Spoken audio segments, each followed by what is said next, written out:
there's this feeling when you're improvising that if you play the same thing more than once, it's going to be boring. That the biggest fear for a lot of us is we're going to run out of ideas. I actually want to argue in this lesson that the opposite is true, that the secret to great pentatonic and blues soloing is learning how to use repetition in a really musical, constructive way that builds your ideas and gives you a way to develop something that has more to say than if you just kept playing something different every moment in the solo.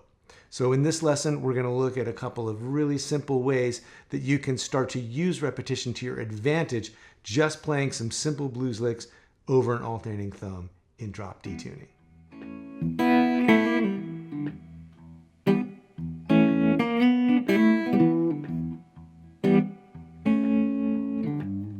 Now, the first step in cutting any soloing situation down to size is to think about the form of what you're playing on. The form just means the shape of whatever one time through the solo would be. So if you're playing a 12-bar blues, the form is 12 bars long.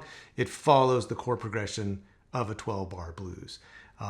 If you're playing an 8-bar blues, the chord progression is going to be a little different. The form is going to be 8 bars long. One time through is going to be that 8 bars. If you're playing on an open-ended vamp, it can seem like there's no boundaries, but in fact, one of the best things you can do is impose your own sense of form on the vamp and say, I'm going to play in 8-bar sections. 8 bars is a really good amount because you can divide it up into 4 little 2-bar statements. And that means you can make different kinds of call and response statements out of each of those 2 bars. And also, like, one lick is enough to fill up 2 bars. That all sounds really theoretical. Let me show you exactly what I'm talking about. If I'm playing an alternating thumb vamp in D, then my thumb is playing on beats 1, 2, 3, and 4 on the 6th, 4th, 6th, and 4th string. I'm just playing the root of the chord down here, a D, and the root of the chord up here. And if I'm in drop D tuning, all the strings are the same as they would be in standard tuning, except I've taken the low E string and tuned it down 2 frets from E down to D. So with this as the foundation, I'm playing on beats 1, 2, 3, and 4. So if I play that bass pattern 2 times, I've played 2 bars. 1, 2, 3, 4, 2, 2, 3, 4. And so, of course, if I keep going, I'll end up with my 8-bar form. 1, 2, 3, 2, 2, 3, 4, 3, and so on until I get through 8 bars. Now, what we're going to do is take those 8 bars and we're going to think of them 2 bars at a time. And so if we have a phrase, like a really simple phrase, that leads into the first bar, what we've got is we're playing, before we even get to 1, counting in, we're counting 1, 2, 3, 4, 1, 2, 3, 4, 1. So now we're leading into the first bar, and we're going to play 2, 3, 4, 1. And now we're going to lead into the next 2 bars with the same lick. So we've got the same lick 2 times in a row.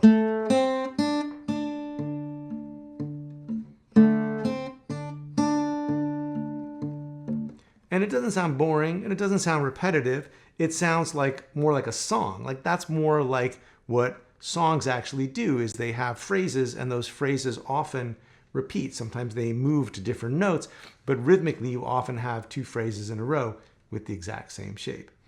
And so if we've done that twice,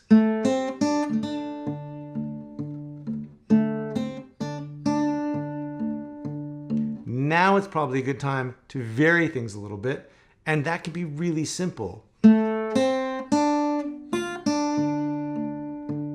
Right?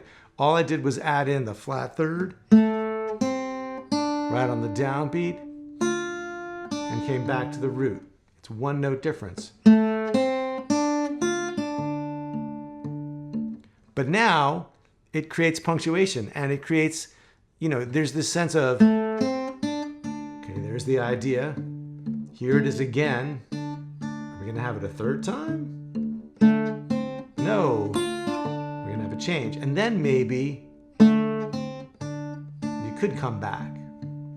And so what we've done is we played one idea, repeated it, changed it, and then come back to the first idea. So if you were thinking about that in terms of the form, you could think of that as being A, B, and A, where the first idea is your A. The next idea is a repeat of the A. The slightly changed lick is B, and then coming back to the A again. And having that form of 8 bars in your head, playing those phrases that lead into the downbeat, and then labeling them in your head as you know, one thing and a variation as A, B, A. Now you have a shape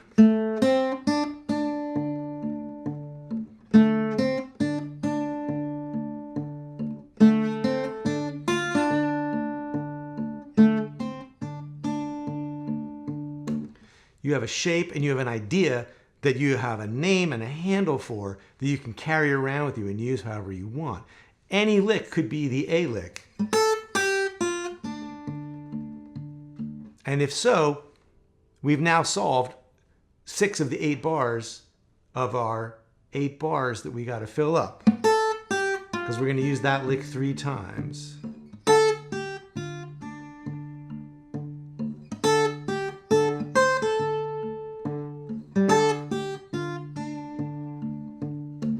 Could be anything, but that third lick is a variation because I'm starting to go down like I was before, but then I'm coming back, play the flat 7 in the 5th. So once you have this idea of A, B, A, any starting point can work.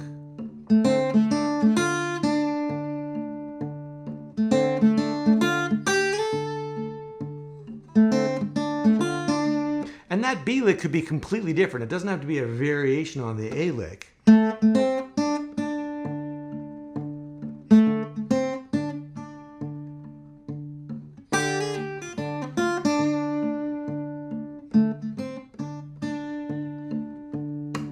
But it's a really simple idea that once you sort of have it in your repertoire, you can come up with all different kinds of variations and just sticking to that A-A-B-A idea. Now, another way you could think about it is you could have the first lick, play the variation the second time, so that's B, then back to A the third time, and then play something entirely new the 4th time. And we could call that C. So now we have A, B, A, C.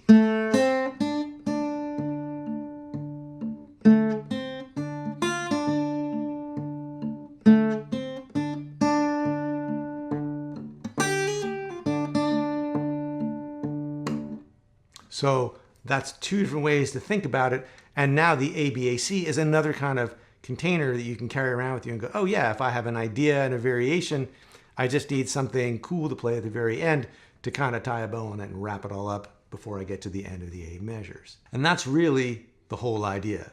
Now, of course, this means you need a vocabulary of licks that you can apply to this idea.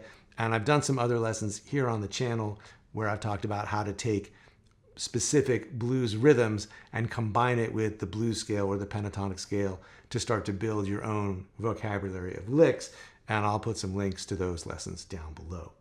Also, this Saturday, January 14th, I will be holding an 1.5-hour long workshop on soloing from scratch. If you haven't improvised before, if you want to learn how to do this process in more depth, I'll be teaching you specific exercises to develop your right hand coordination, show you how to apply that to creating a vocabulary of licks, and then teach you how to practice improvising by taking a collection of licks and moving between them in real time so that you can begin to get the feeling of what it's like to start putting together your own licks and your own ideas. The workshop comes with a complete PDF with all the notation and tab for everything that we're going to talk about in the workshop, and you can learn more about that at the link down below or the link on screen. As far as this lesson goes, if you've got any questions or comments, please leave them down below. I would love to hear from you. And as always, thanks for watching, and I'll see you next time.